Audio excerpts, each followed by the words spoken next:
Assalamualaikum warahmatullahi wabarakatuh.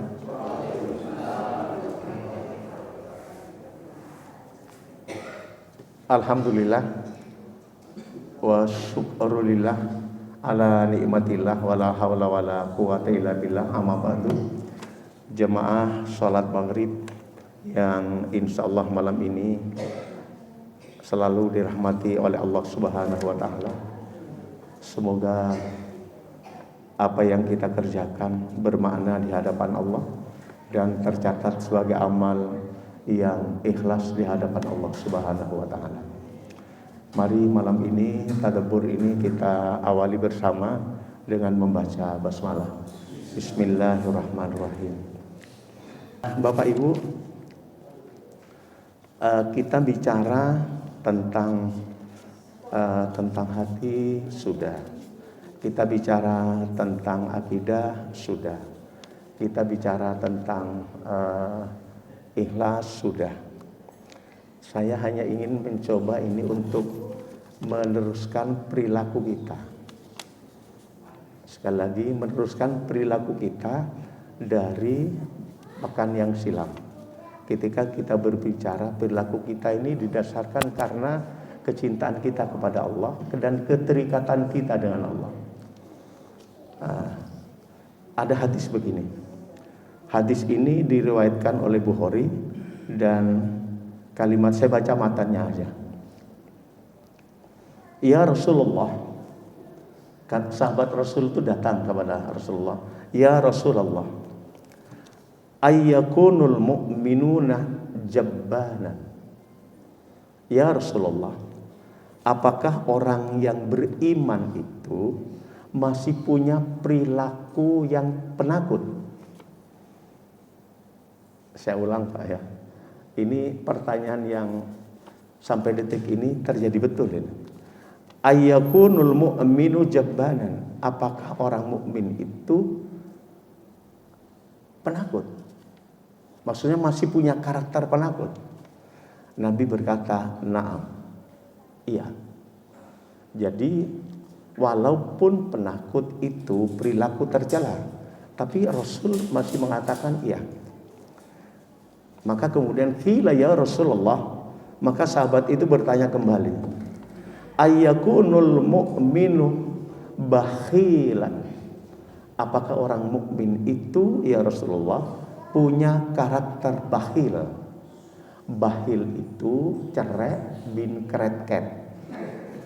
Bahasa Jawanya apa Pak? Bahasa Jawanya medit. Ya.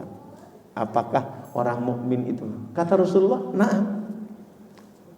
Lah, berarti banyak orang mukmin yang juga masih medit. Kalau tidak medit mungkin nggak ada orang miskin. Kan Indonesia yang kaya banyak, tetapi yang terlantar banyak.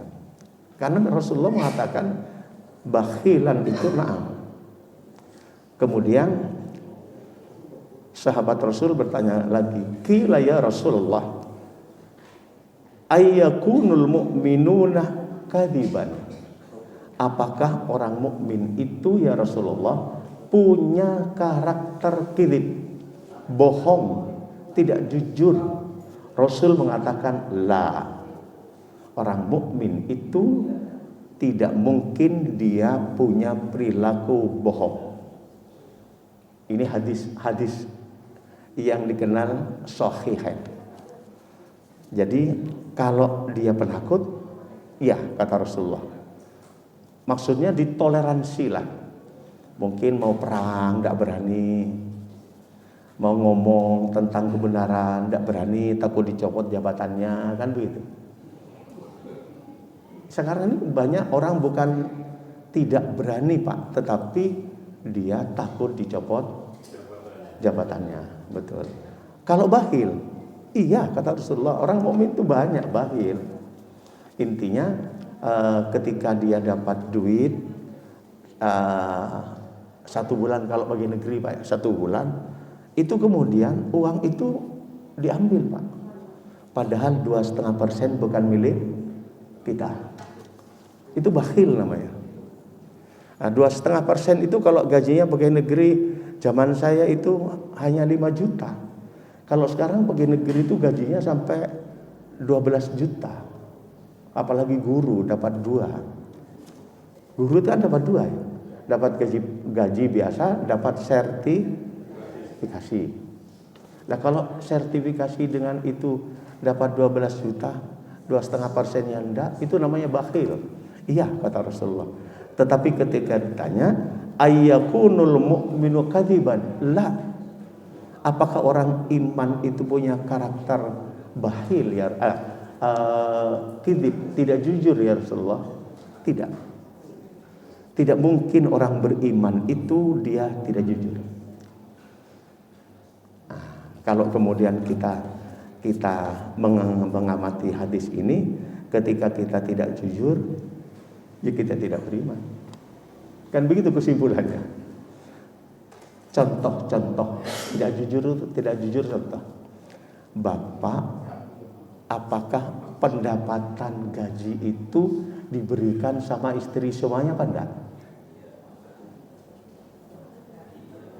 Ingin tahu ya, apa diberikan ke istri semua enggak? Atau begini, Mi, saya dapat rezeki dari Allah atau dari Allah 1 juta. Kira-kira 1 juta betul atau enggak diberikan? Jangan-jangan 500 diberikan, 500 masuk dompet, selempit no. Ya toh? Ini aku oleh rezeki 500. Kenapa? Kok tahu? Saya pernah melaksanakannya itu. Karena belum baca hadis ini. Maksudnya kidib itu jangankan kepada orang, ke istri aja. Ya seringlah kita kalau dapat disuruh pimpinan keluar kota dapat itu. Tidak pernah bilang itu dapat. Katanya itu uang laki-laki. Maka Rasulullah lah. Kalau mukmin itu kidib, tidak mungkin begitu, tidak mungkin. Lah, kenapa? Kemudian sahabat itu terus menanyakan terus kepada Rasulullah. Rasul mengatakan jujur itu amat sangat penting. Ada istilah begini. Memang baik orang menjadi orang penting, tetapi jauh lebih penting menjadi orang baik. Orang baik, okay. Maksudnya itu hanya oleh teman-teman itu. Lah, jujur itu penting, amat penting. Tetapi lebih penting kalau jujur, kan begitu. Lah, kemudian Rasulullah mengatakan begini, alaikum bisidqi. Jadilah kalian itu orang yang benar, orang yang jujur. Ini kalimat Rasulullah lah ya. Alaikum bisidqi. Jadilah kalian itu orang yang benar dan atau jujur. Kenapa kok dibegitukan? Kata Rasulullah, fa innas sidqa yahdi ilal bir. Karena jujur itu akan menjadikan dirinya menjadi orang baik. Wa innal birra yahdi ilal jannah. Karena baik itu, jujur itu akan menjadikan dirimu berada di surga.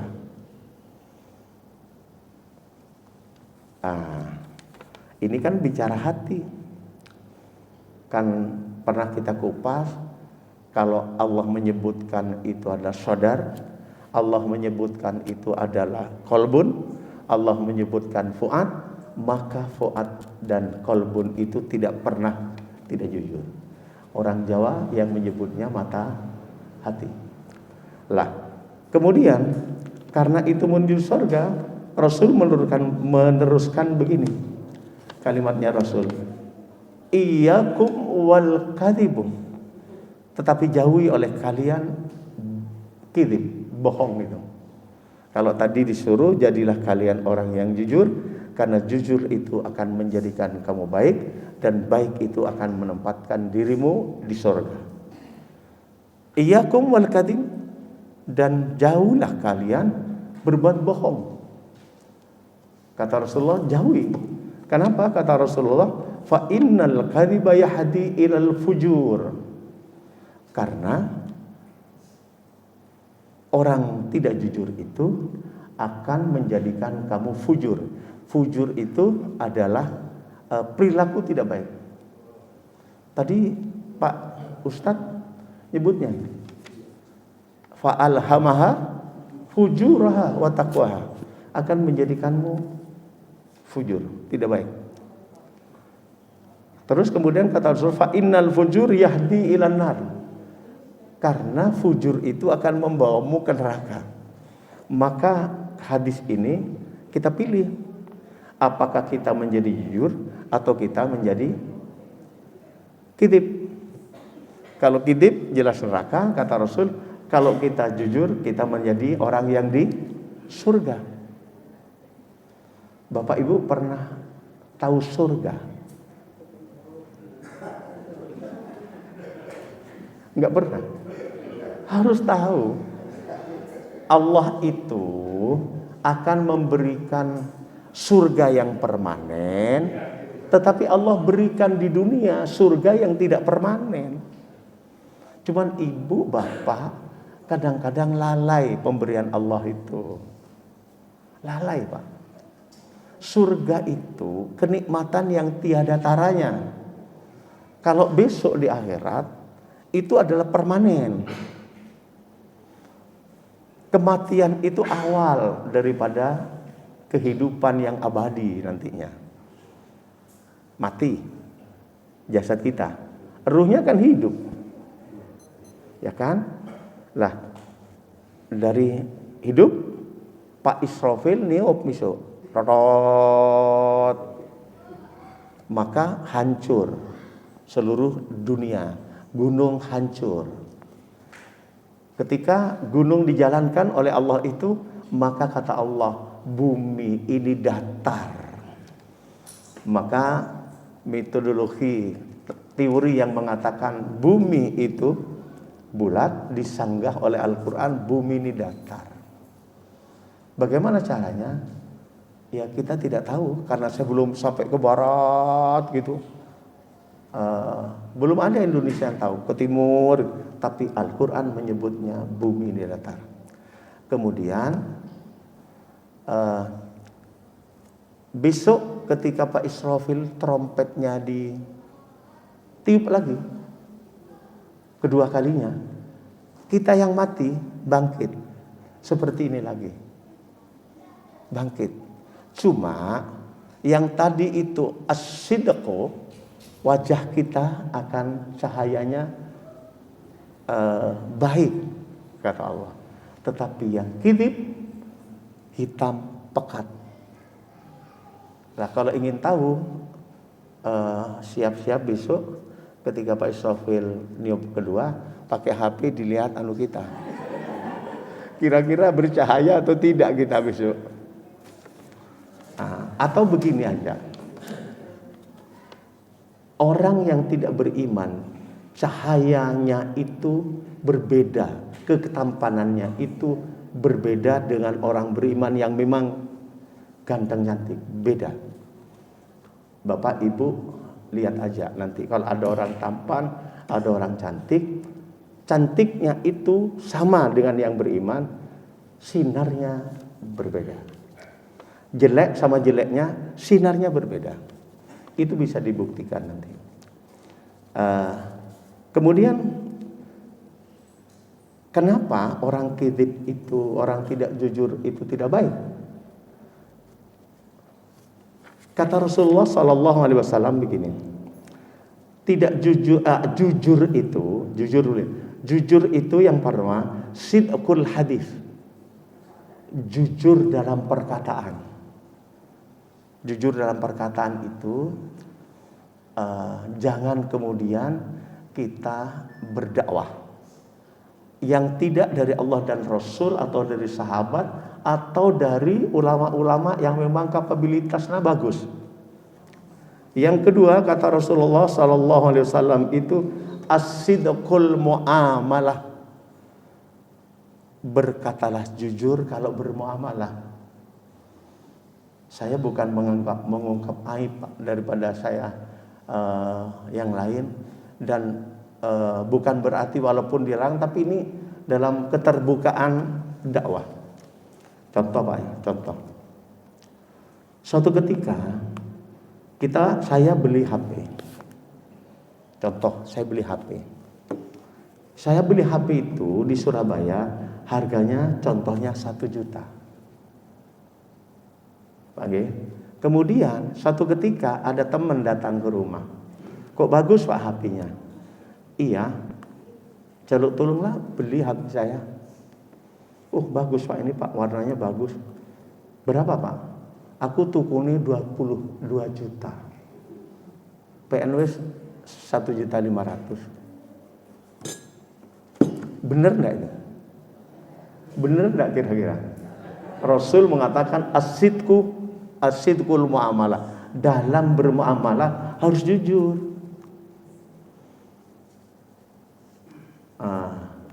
Tidak itu saja, kadang-kadang beli pulpen. Kalau di kantor itu, Pak pulpennya kok bagus? Ya wes, PNW 1.000. Aku tukune iki 200, padahal belinya hanya 70. Kalau kita telah Al-Quran kita terus tadabburi, hadis kita tadabburi, lama kelamaan kita itu masuk surga kok kayak enggak mungkin gitu. Kalau tidak dirahmati Allah kok kayak enggak mungkin gitu. Dari 24 jam itu banyak dosanya, banyak sayyiatnya. Tidak dengan orang Pak, dengan istri. Dengan istri Pak, yang paling banyak dosa itu dengan istri dengan suami. Itu yang paling banyak. Nah, kemudian kata Rasulullah, yang ketiga itu asyidqul amal. Asyidqul amal itu adalah begini contohnya, jujur dalam berbuat. Contohnya begini Pak, ketika kita mau menjadi legislatif, menjadi legislatif atau menjadi wali kota, gubernur atau presiden, bil amal. Apakah saya memberikan uang 100.000 itu kejujuran untuk sedekah atau hanya sekedar nyogok?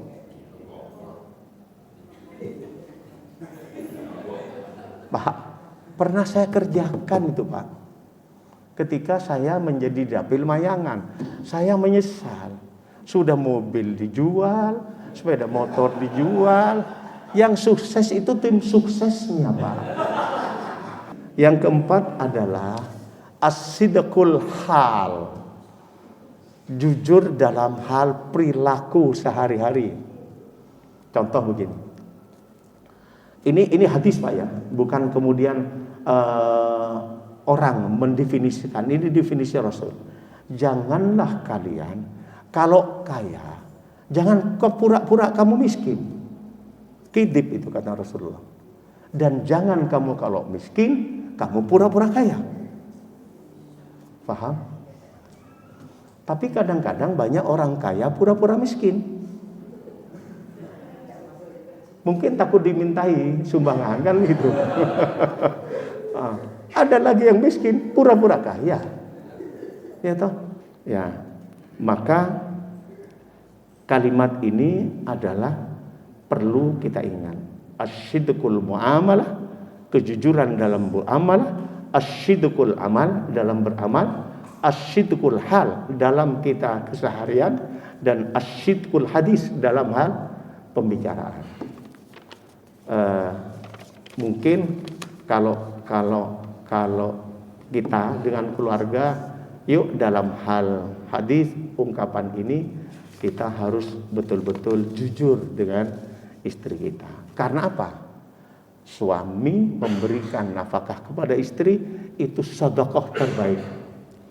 Sedekah terbaik selain kepada kedua orang tua. Kecuali istri bilang begini, Pak, aku tidak butuh duitmu karena saya sudah punya uang sendiri. Silakanlah Bapak bersenang-senang dengan uangnya. Enggak apa-apa. Itu akad. ada perjanjian.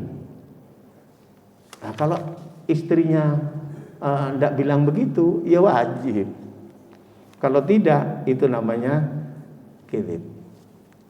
Lah, salah satu contoh begini Pak. Orang dusta itu amat sangat tercela. Amat sangat tercela. Hadis ini yang saya bacakan itu riwayatnya Bukhari. Riwayatnya Bukhari. Pak Bukhari ini kalau dulu zaman beliau banyak hadis-hadis palsu, banyak hadis-hadis karangan. Maka Pak Bukhari ini mencari tidak matannya. Matan itu tadi itu yang saya bacakan isi. Jadi hadis itu ada sanad, ada matan, ada periwayat, kan gitu Pak. Bukhari ini Pak mencari sanad agar matan yang dia riwayatkan itu betul-betul sahih. Dia naik unta ratusan kilometer dari hadis yang saya bacakan ini.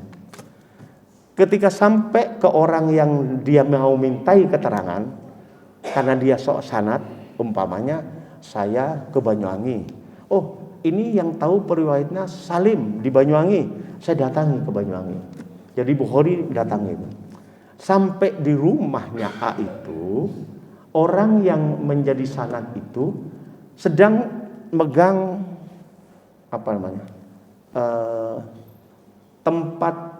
tempatnya makanan kuda. Apa namanya itu? Itu loh Pak, bak makanan ya. Lah, dia kudanya lari. Dia diginikan agar datang. Kata Bukhari, Assalamualaikum. Waalaikumsalam. Apakah jenengan namanya A? Oh iya. Oh iya. Turun dari untanya. Kenapa jenengan kok begini-begini tangannya? Iya, kuda saya lari. Saya ginikan agar dia datang kembali. Ada apanya itu? Enggak ada apa-apanya. Berarti dia bohong kepada kudanya. Maka Bukhari bilang, ya terima kasih, Assalamualaikum, naik kembali. Ratusan kilo untuk cari orang. Dan dia hanya bohong kepada kuda. Coret sama Bukhari. Tidak menjadi sanad dan ditulis. Aku tidak pernah meletakkan sanad ini ketika dia berbohong ke kuda. Coret, ini namanya sanad yang mungkar begitu. Ini cuma bohong ke kuda ya. Kita kan sering ke ayam ya. Apalagi mul anak saya ini. Bikin datang Pak ya. Ya. Padahal tidak ada apa-apanya ini tok. Itu kidib namanya itu. Kidib. Apalagi gini. Saya ingat dulu itu masih muda. Ada Doro Pak. Apa Doro? Ya, merpati. Itu orangnya lari ke sana Pak. Oh, jauh ya. Terus perempuannya dipegang. Paham Pak ya? Diucul terus digini-ginikan Pak. Ya. Terus setelah datang ditangkap. Maunya apa? Katanya yang laki itu kan mau ke ceweknya ini. Tapi tidak diginikan tok. Bohong Pak itu. Ya kan? Bohong. Lah itu finnar. Neraka Pak. Neraka. Hati-hati itu. Kenapa saya ginikan? Karena hati kita tidak berbuat baik kadang-kala karena kita tidak tahu. Kalau tidak tahu yang salah siapa? Orang yang tahu tidak menyampaikannya. Jadi orang yang melaksanakan kemungkaran karena memang dia tidak tahu, itu Allah memaafkannya. Tetapi orang yang tahu kemudian tidak menyampaikannya, itu yang mendapat hukuman. Berat Pak, berat. Maka kadang-kadang lebih enak jadi mustami daripada penceramah. Enak jadi mustami karena mesti dapat pahala. Yang berceramah Belum tentu. Jangan-jangan ada ketidakbaikan. Maka Rasul setiap selesai kita menuntut ilmu, suruh membaca kafaratul majlis. Kita minta ampun, jangan-jangan sampai ada hal-hal yang tidak baik. Nah, kalau sudah itu selesai permasalahannya. Saya kira begitu dulu. Mari kita tutup dengan kafaratul majlis. Subhanakallahumma wa bihamdika asyhadu an la ilaha illa anta astaghfiruka wa atubu ilaik. Assalamualaikum warahmatullahi wabarakatuh.